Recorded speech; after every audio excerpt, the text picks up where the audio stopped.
Calgary. Where do you start with Calgary right now? So they've been shut out in 3 of their last 4, which is alarming. They haven't had a lead in a while. It's been weeks since they had a lead. There are definite issues with confidence, and it's their top guys. It's the top guys that are the issue right now. They've lost 5 straight in regulation. So after last night's loss, they sat down and had a team meeting, players only. Good. I would hope there's a lot of stuff being talked about. So how did this start? They were off to a pretty good start to the season. The losing streak started with a loss 3-2 at home against St. Louis in overtime. But they were down 2-0 in that game, and they came back and they tied it to force overtime. So it felt like, yeah, they lose, but you know what? Pretty good result overall for Calgary. They showed the Stanley Cup champions they can hang with them. The next game they lost at home against Dallas 3-1. Again, Dallas on the upswing went through Western Canada and wiped out all 3 Canadian teams. Then they go to Arizona. They lost 3-0. Well, you look at that one and you go, Arizona's playing pretty well defensively. You got Darcy Kemper. Everything's going pretty well for Arizona. They went to Vegas. They lost 6-0. Well, of course they did, because they always lose at Vegas. Always. And it's one of those things that happens.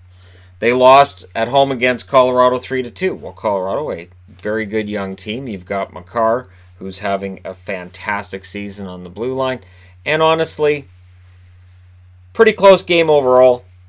And you can sort of look at that one and say it's encouraging. Last night, they lost at St. Louis 3-0. They managed 40 shots and get shut out. So they're getting the shots.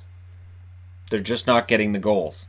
So overall, in their last 5 games, or 6 games, they've managed 5 goals in those 6 games.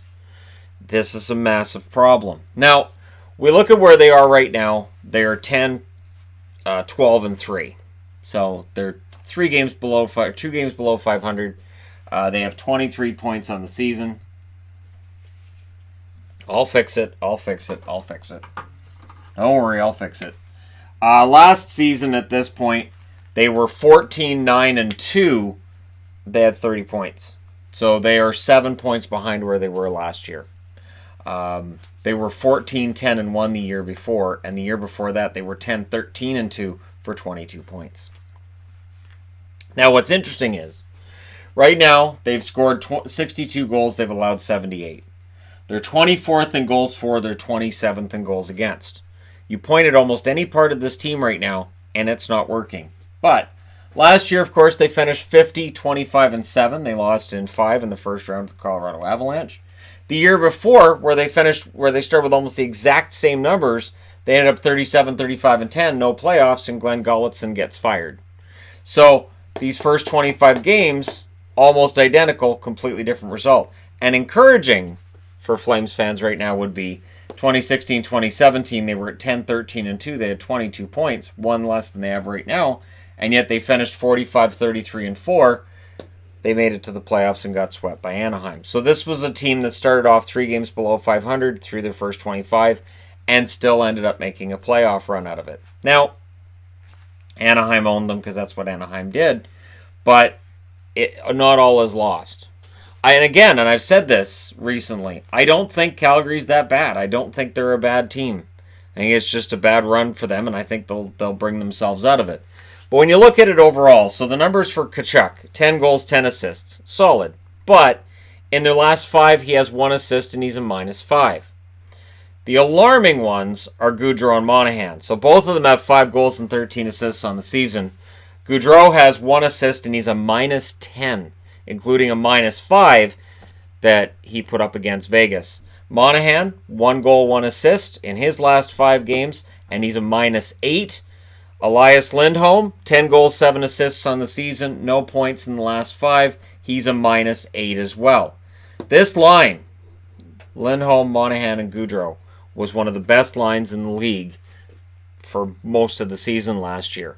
They were up there with Colorado's, with McKinnon, Landeskog, and Rantanen, and of course Boston with Pastrnak, Bergeron, and Marchand.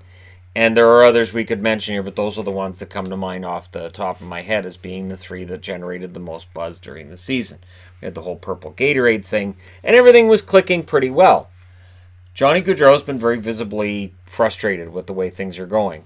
And they've split he and Monahan up. Backlund, fine, you want to put him there, but Backlund, 3 goals, 5 assists. He has no points in his last 5 games, and he's a -3. So if you put Backlund with Gaudreau, you're probably going to limit the offense from that top line. I get it, though, because Monahan being on a different line might mean you have 2 scoring lines going, or in this case, you don't have 1. Giordano, 4 goals, 9 assists. Now, it had been expected after having that fantastic year at age 35 that he would fall off a bit this year, but he has no points in his last 5 games, and he's a -5. So again, plus minus, and we look at plus minus, and there's a lot of caveats with plus minus. But over a small stretch like this, I think it tells you a lot. I think over a full season, it doesn't really. Most of it kind of all blends into one. But when a team's struggling like this, I think it tells you something. And here's the thing. Ryan, 4 goals, 6 assists on the season. He has 1 goal in their last 5 games. He's a plus minus.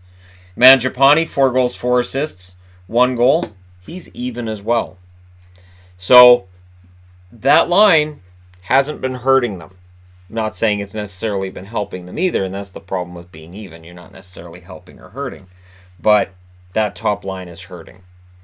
They are getting beaten regularly, and it is having an effect on the on-ice product, and you have to think that off the ice, these guys are pretty miserable as well with what's going on for Calgary.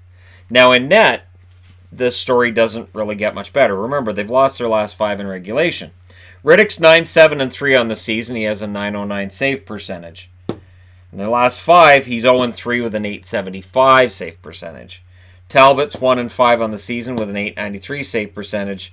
He has an 0-2 record in their last 5 with an .882 save percentage. It doesn't help that Mike Smith has gone to Edmonton and played pretty well.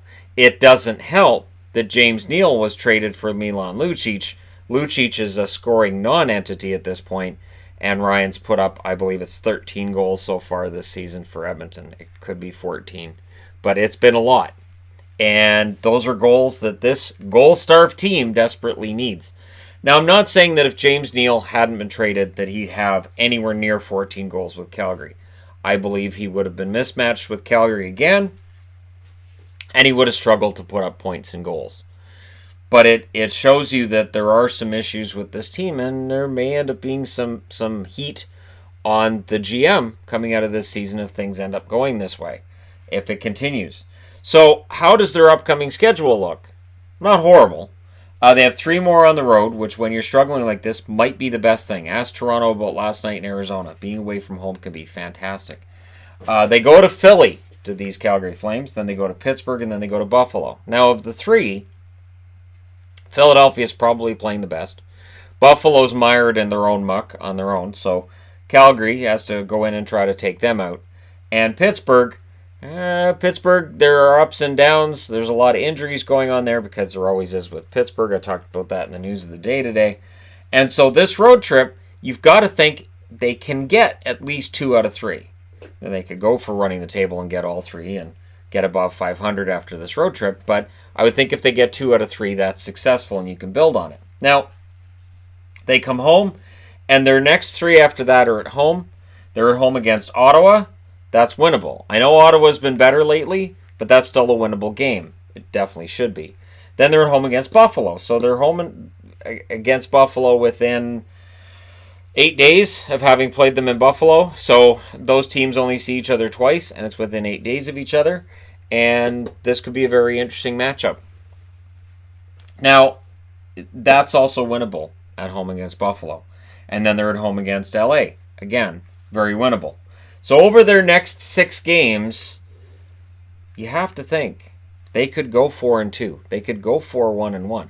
We could be talking about these guys in a couple of weeks and how they pulled it out.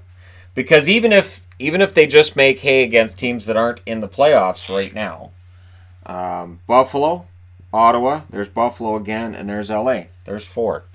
And they're all in a row. And Pittsburgh and Philly, last I checked, they were wild cards.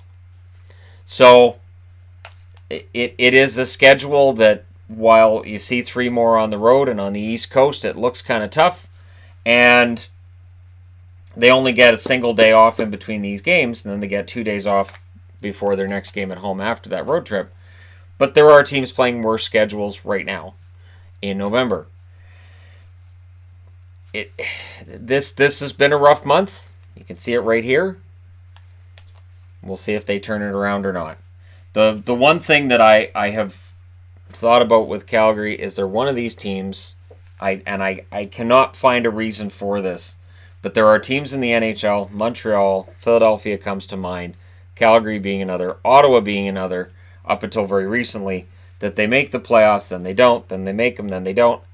I don't know what that is. So, since made it, didn't, made it, does that mean this year they didn't make it? And we'll just go back and forth, and then next year they get 115 points and finish first in the West? Like, I don't know. They are highly, highly unpredictable, but I would be interested to know what you guys think in the comment section below regarding the Calgary Flames and what it's going to take to get these guys going. Because without their top stars going and putting up ugly, ugly numbers like that, this stretch is going to continue. And then you look at the goaltending as well, the numbers haven't been great either.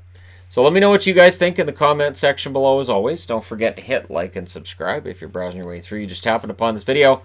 Thank you guys so much for watching, for all your support, and I'll talk to you again soon.